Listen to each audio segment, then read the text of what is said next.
Premier épître de Paul aux Corinthiens, chapitre 15. Je vous rappelle, frères, l'évangile que je vous ai annoncé, que vous avez reçu, dans lequel vous avez persévéré, et par lequel vous êtes sauvés. Si vous le retenez tel que je vous l'ai annoncé, autrement, vous auriez cru en vain. Je vous ai enseigné avant tout, comme je l'avais aussi reçu, que Christ est mort pour nos péchés, selon les Écritures, qu'il a été enseveli et qu'il est ressuscité le troisième jour, selon les Écritures, et qu'il est apparu à ses faces, puis aux 12. Ensuite, il est apparu à plus de 500 frères à la fois, dont la plupart sont encore vivants, et dont quelques-uns sont morts. Ensuite, il est apparu à Jacques, puis à tous les apôtres. Après eux tous, il m'est aussi apparu à moi, comme à l'avorton, car je suis le moindre des apôtres. Je ne suis pas digne d'être appelé apôtre, parce que j'ai persécuté l'Église de Dieu. Par la grâce de Dieu, je suis ce que je suis, et sa grâce envers moi n'a pas été vaine, loin de là. J'ai travaillé plus que tous, non pas moi toutefois, mais la grâce de Dieu qui est avec moi. Ainsi donc, que ce soit moi, que ce soit eux, voilà ce que nous prêchons, et c'est ce que vous avez cru.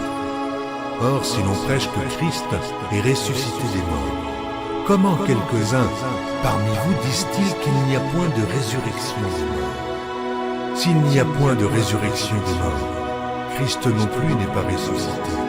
Et si Christ n'est pas ressuscité, notre prédication est donc vaine, et votre foi aussi est vaine.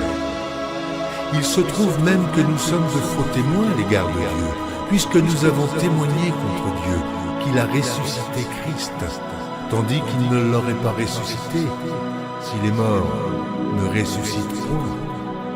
Car si les morts ne ressuscitent point, Christ non plus n'est pas ressuscité. Et si Christ n'est pas ressuscité, votre foi est vaine. Vous êtes encore dans vos péchés, et par conséquent, aussi ceux qui sont morts en Christ sont perdus. Si c'est dans cette vie seulement que nous espérons en Christ, nous sommes les plus malheureux de tous les hommes. Mais maintenant, Christ est ressuscité des morts. Il est les prémices de ceux qui sont morts. Car puisque la mort est venue par un homme, c'est aussi par un homme qu'est venue la résurrection des morts. Et comme tous meurent en Adam, de même aussi, tous revivront en Christ, mais chacun en son rang. Christ comme prémisse, puis ceux qui appartiennent à Christ lors de son avènement. Ensuite viendra la fin, quand il remettra le royaume à celui qui est Dieu et Père, après avoir détruit toute domination, toute autorité et toute puissance. Car il faut qu'il règne, jusqu'à ce qu'il ait mis tous les ennemis sous ses pieds. Dieu, en effet, a tout mis sous ses pieds. Mais lorsqu'il dit que tout lui a été soumis, il est évident que celui qui lui a soumis toutes choses est excepté.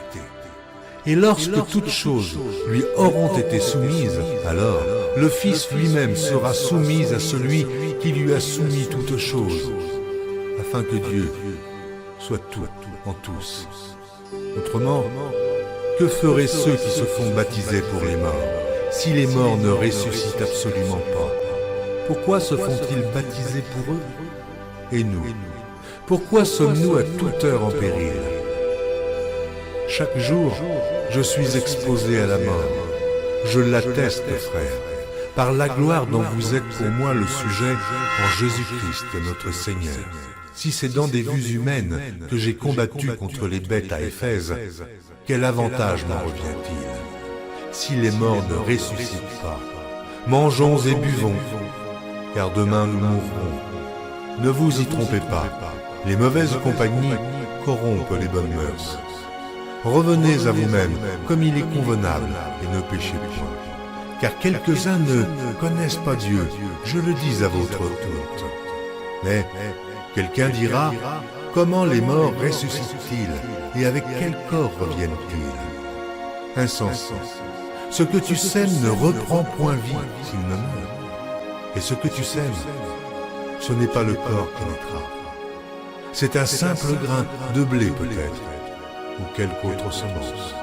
Puis Dieu lui donne un corps comme il lui plaît, et à chaque semence, il donne un corps qui lui est propre. Toute chair n'est pas la même chair, mais autre est la chair des hommes, autre celle des quadrupèdes, autre celle des oiseaux, autre celle des poissons. Il y a aussi des corps célestes et des corps terrestres. Autre est l'éclat du soleil, autre l'éclat de la lune, et autre l'éclat des étoiles. Même une étoile diffère en l'éclat d'une autre étoile. Ainsi en est-il de la résurrection des morts. Le corps est semé corruptible, il ressuscite incorruptible. Il est semé méprisable, il ressuscite glorieux. Il est semé infirme, il ressuscite plein de force. Il est semé corps animal, il ressuscite corps spirituel.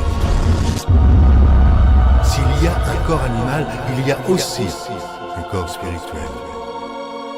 C'est pourquoi il est écrit, le premier homme, Adam, devint une âme vivante.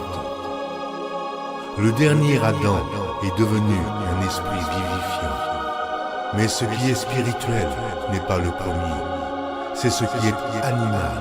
Ce qui est spirituel vient ensuite. Le premier homme tiré de la terre est terrestre. Le second homme est du ciel.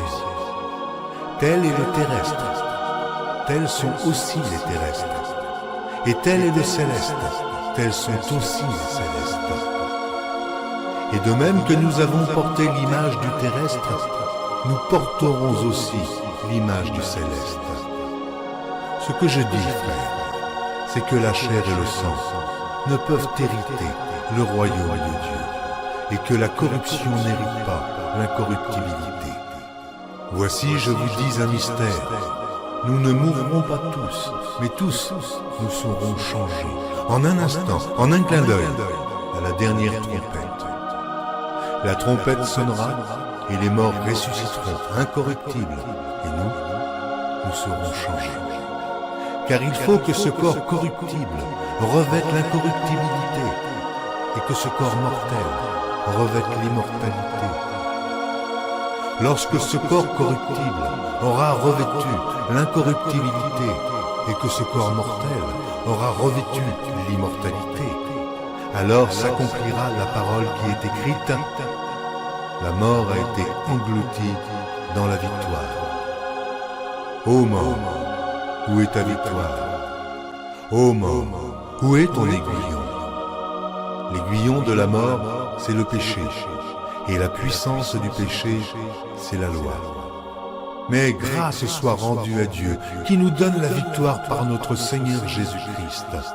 Ainsi, mes frères bien-aimés, soyez fermes, inébranlables, travaillant de mieux en mieux à l'œuvre du Seigneur, sachant que votre travail ne sera pas vain dans le Seigneur.